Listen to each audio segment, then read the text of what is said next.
বেড়াতে গেছিলাম সাইপ্রাসে।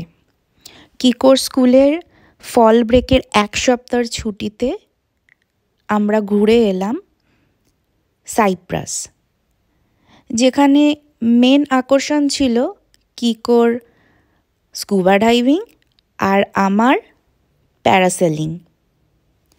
সাইপ্রাস ভূমধ্য সাগরের ওপর অবস্থিত একটা দ্বীপ রাষ্ট্র, যার রাজধানীর নাম নিকোসিয়া। সাইপ্রাসে নেমে প্রথম যেটা ভালো লাগলো সেটা হলো এখানকার ওয়েদার। 25 ডিগ্রি টেম্পারেচার ছিল, সুন্দর রাত্রিবেলা হাওয়া চালাচ্ছিল।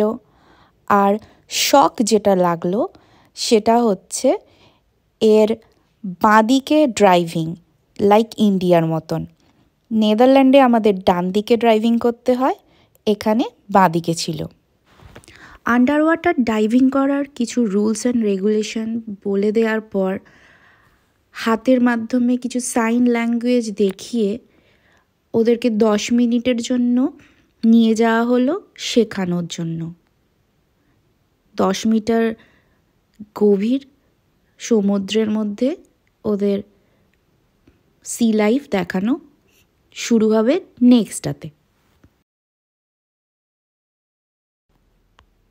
কিকো এখানে ওর প্রথম এক্সপিরিয়েন্স শেয়ার করছে। এবার ওরা যাচ্ছে সেকেন্ড লোকেশানে, আরেকটু দূরে দেখার জন্য। সাইপ্রাসে গিয়ে দুরকম কালচারের মেলবন্ধন দেখতে পেলাম। এক হলো গ্রিক এবং টার্কিশ কালচার।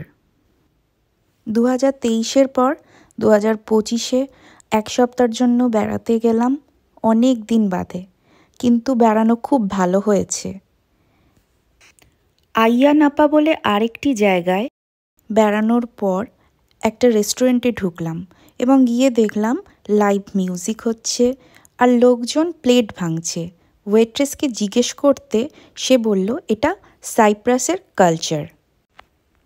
যে কোনো ধরনের ব্যাড লাক আর নেগেটিভিটি দূর হয় এতে।